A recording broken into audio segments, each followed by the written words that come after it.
I can't wait for the New Year's party I paid for, I said. Actually, you're staying home. Your brother and his kids are moving into your apartment. Mom smiled. Fine. I reversed the charges, changed my address. And when he showed up with boxes, there was a for sale sign on the lawn and a folder with his name on it. I can't wait for the New Year's party, I said, laying the invitation and event schedule on the kitchen table. Seafood catering, DJ until 3 a.m. Rooftop view. This year's gonna be different. Mom didn't even look at me. She was slicing cheese on the counter, calm as ever. That's what I wanted to talk to you about, she said. You're not going. I froze. What? We're going to the party, she said, moving the cheese into a container. Your father, me, and Ryan. I stared. You mean the party I paid for? Dad chimed in from the couch, not even looking up from his newspaper. Technically, yeah, but Ryan really needs this. You know what he's been through?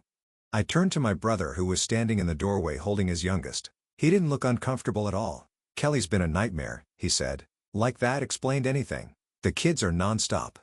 I haven't had a break in weeks. So you're taking my spot? I asked. At the party I paid for with the money I earned? You'll be doing something more important, Mom said. You're staying home with the kids. Ryan needs a break. You're serious.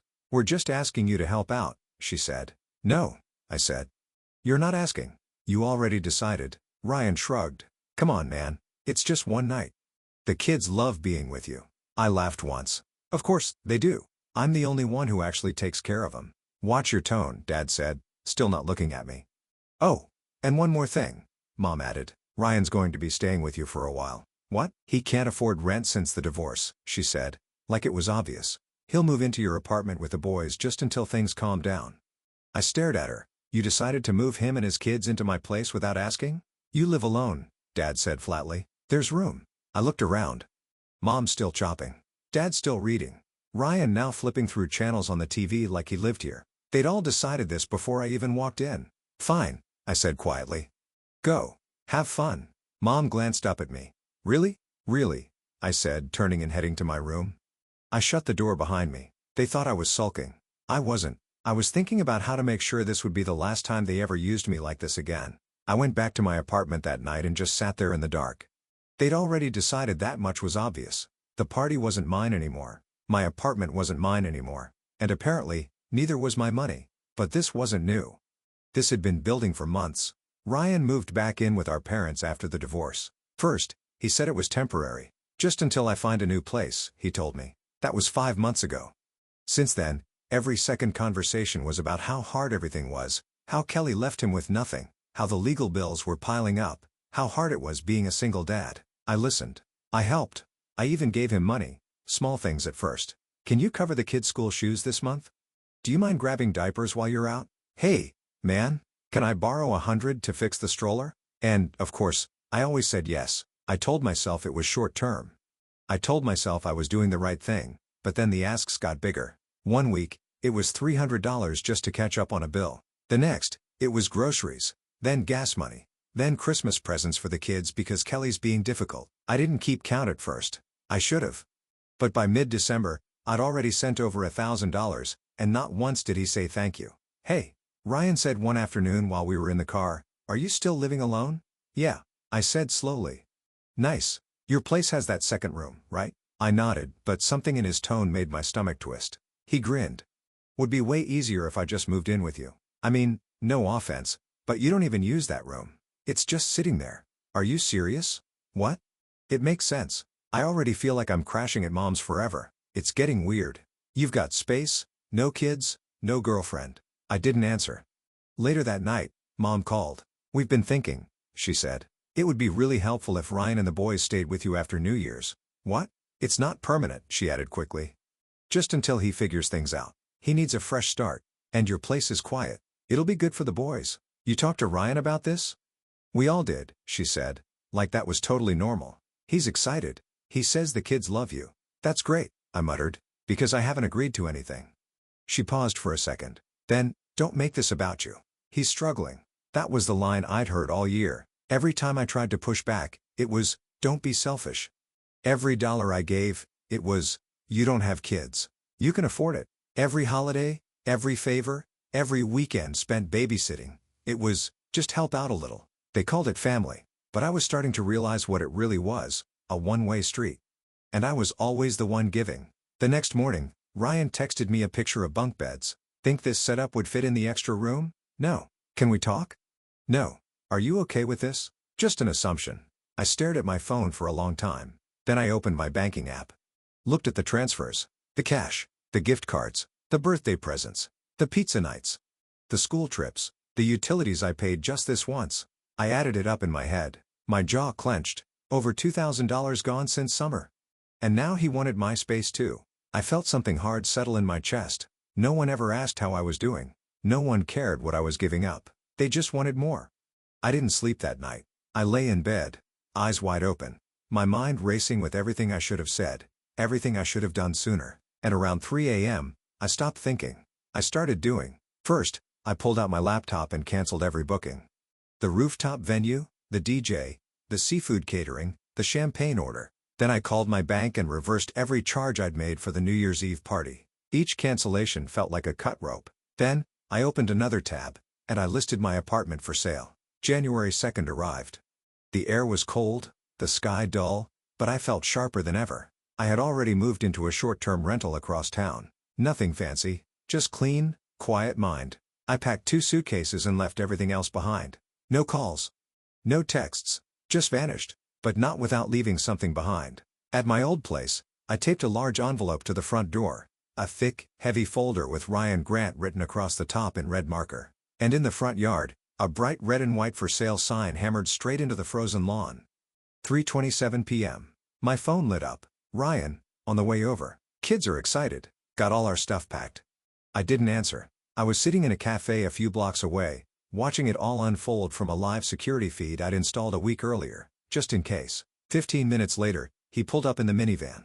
Kids in the back seat. Boxes, bags, a plastic storage bin full of toys in the trunk. He parked, got out, stretched, and smiled like he'd just arrived at Disneyland. And then he froze. His eyes landed on the sign. He stood there, staring at the bold letters. For sale. The smile disappeared. He walked up the steps. The door didn't open. The lock had been changed. Then he saw the folder. He ripped it from the door, opened it, and started flipping through the contents. That's when the show really began. Inside the folder, page 1, a printed screenshot of a canceled venue reservation. Page 2, email confirmation that catering had been refunded, including the line client requested full reversal due to fraudulent family interference. Page 3, a spreadsheet of every dollar I'd given Ryan over the past 12 months. Rent, groceries, kids' clothes, school fees. It was itemized, dated, totaled. At the bottom, $3.08 45.77, unpaid, unacknowledged, unappreciated. Page 4, a letter addressed to him. Ryan, you assumed too much for too long. You thought I'd always say yes. You thought I had nothing better to do than sacrifice my time, money, and life for your mess. You were wrong. This is not your home. This is not your backup plan. This is not your fresh start. The only thing waiting for you here is the realization that the free ride is over. Happy New Year. Page 5, a printed photo, a screenshot from his call with a friend where he joked, my brother's a failure, but he owes mom, so it works out. Page 6, copy of the realtor agreement. Page 7, notice of listing. Page 8, change of address confirmation. Page 9, utility transfer form. Page 10, blank eviction form. Just for show. He stood there, flipping through every page, his face slowly turning red, then white. Daddy, can we go, Ian? One of his sons shouted from the back seat. He didn't answer. He just stood there, holding the folder like it had just detonated in his hands. Minutes later, Mom and Dad pulled up. They stepped out of the car, clearly expecting to help Ryan move in. Mom stopped in her tracks when she saw the sign. Is this a joke? She asked. Ryan handed her the folder, silent. She flipped through a few pages. Her face dropped as she got to the spreadsheet, then the letter, then the screenshot of his failure comment. Dad said nothing. He just sighed, deep and heavy. Mom turned to Ryan, her voice sharp. Did you really say that? It was a joke, Ryan muttered. Dad looked at the house, then the sign, then the kid still waiting in the car. He's gone, he said quietly. Mom's phone buzzed. She opened it. It was a group message from me. Send to all 3 of them. Don't contact me. Not about the apartment. Not about babysitting. Not about money. You made your choices. I've made mine. I'm done. That night, I didn't go to a party. I didn't open champagne. I didn't count down. I didn't celebrate the way I thought I would, but I did something better. I sat on the floor of my new place, quiet, alone. I made a frozen pizza, watched a stupid action movie, and slept like a rock. Because for the first time in my life, I didn't owe anyone anything and no one was coming through my door with boxes ever again. For the first 24 hours, it was quiet. I kept my phone off, didn't check email, didn't open social media. I thought maybe they got the message. Maybe the folder said enough. But of course not. On the evening of January 3rd, my silence was broken. I was walking back from the grocery store when I saw the missed calls. 6 from Mom, 4 from Ryan, 2 from Dad, 1 from an unknown number. I turned the phone off again. I didn't want to read what they had to say. I already knew. That night, they came in person. It started with the knock. I opened the door of my new rental unit already regretting it. It was Mom. She looked exhausted. Makeup smeared, eyes bloodshot, coat button wrong like she dressed in a rush. Behind her, Ryan stood with his arms crossed and Dad hovered a few feet back, silent. "We need to talk," she said. "No, we don't," I replied and started to close the door. She pushed back with her hand. "You blindsided us." "No," I said calmly. "I protected myself. There's a difference. You humiliated your family." She snapped. "Ryan didn't deserve that." I laughed. "Oh, he didn't deserve to be handed a printed list of everything I did for him? He didn't deserve a little honesty for once." Ryan stepped forward, his voice raised. "You ambushed me. You could have talked to me like a man. You mean like you talked about me on the phone to your buddy, calling me a failure who owes Mom?" I said, "Like that." He went red. "That was a joke. It was a pattern." I shot back. "You used me for a year, probably longer." I finally said no. "You don't like that." Dad spoke up for the first time. "You didn't need to blow it all up. The party, the apartment, the folder. The folder was the only thing that made you listen," I said. "You weren't going to stop until I burned the bridge." Mom looked at me with that tight, angry smile she used when she was about to guilt-trip me. "We're your family and I'm not your servant," I snapped. "You don't get to show up here and pretend like I owe you an explanation." "I don't." She looked like she was about to slap me. But instead, she took a deep breath and stepped back. "You'll regret this. One day you'll look back and see how selfish you were." "No," I said, stepping back inside. "One day you'll look back and realize you lost the only person who ever held this mess together." And I closed the door for the next few days. I braced for more, and they came just in different forms. Texts, guilt-tripping emails, a few "we just want to talk" voicemails. Ryan even tried to send the kids over with a card. "We miss you, Uncle." I didn't answer. I started therapy instead. I began fixing my finances. I got a second account, disconnected my old credit card, and changed all passwords. I told my boss I needed time. She gave me a week off. No questions asked. And for once, I spent time doing nothing for anyone else. Then came the twist.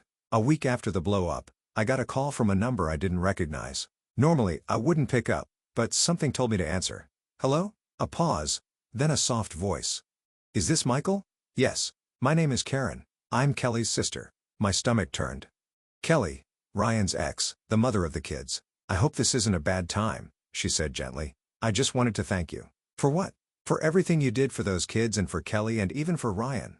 Even though he never appreciated it, I didn't know what to say. She continued, "Kelly told me everything about the money, the moving plants, the party, the folder. She said she never wanted them to move in with you.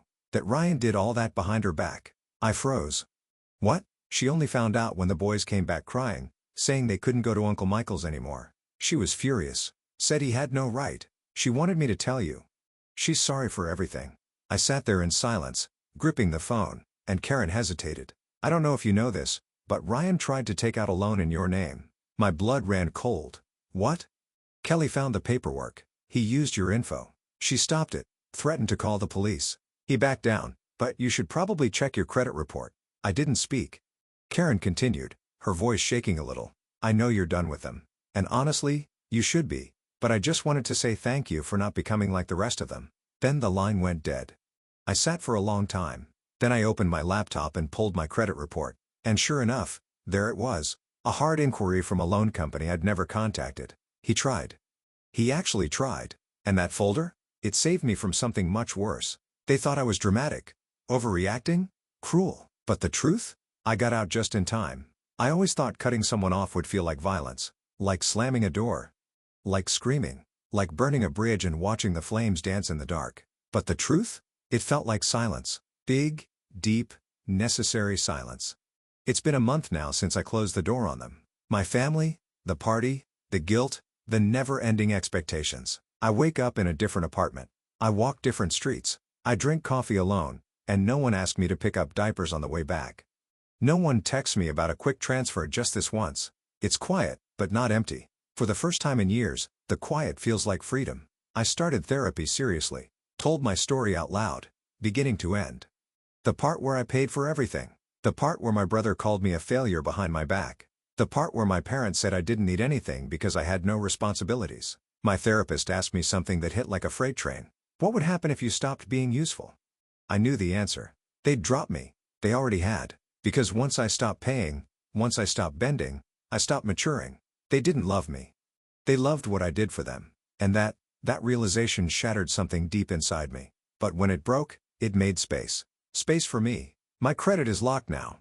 My bank accounts are separate. I filed a report about the attempted loan fraud anonymously. Kelly messaged me again asking if I wanted to press charges. I told her no. I don't want revenge. I want distance. That's it. Ryan hasn't tried to reach me since. Neither has mom or dad. The last thing they ever sent me was a group text. You're dead to this family. It should have hurt, but it didn't. It felt like someone finally said out loud what had always been true. And then, something unexpected happened. A week ago, I got an email from Ryan's ex-wife, Kelly. Subject line, thank you. She told me she filed for full custody, that she'd moved out of state with the boys, that she found a better job, a better school, a better life. She wrote, I always thought you were the quiet one. The background guy. But now I realize, you were the only stable one. You held everything together while the rest of us used you. I'm sorry I didn't speak up sooner. The boys miss you. I'll never speak badly of you to them. If you ever want to write, they'd love to hear from you. I cried when I read it. Not because I wanted to be back in their lives, but because, for the first time, someone saw me. Really saw me. And said it. Not, you're selfish. Not, you're dramatic. Not, you owe us. Just, thank you. That was more than I ever got from my own parents. I don't regret what I did. Selling the condo? Best decision of my life. Cutting them off? Long overdue. That folder? Honestly, it deserved a Pulitzer. Would I do it all again? In a heartbeat. They thought they broke me. They thought I'd come crawling back. That I'd feel guilty. That I'd feel alone. But here's the truth. I don't feel alone. I feel clean. I feel whole. I feel like, for the first time in my life, I own something they can never take, myself. If you're reading this and you feel like your family only calls when they need something. If you've ever missed your own life because you were living someone else's. If helping turned into a lifestyle you never agreed to. I want you to know something. You're allowed to leave. You're allowed to say no. You're allowed to pack up, walk out, and never come back. You're allowed to put the folder on the door and disappear. You don't owe them your life because you share their blood. You don't owe them your silence. You owe yourself everything you've been giving away. And when they call you selfish, smile. Because the moment they say it, it means you finally stopped being their property and started being your own person.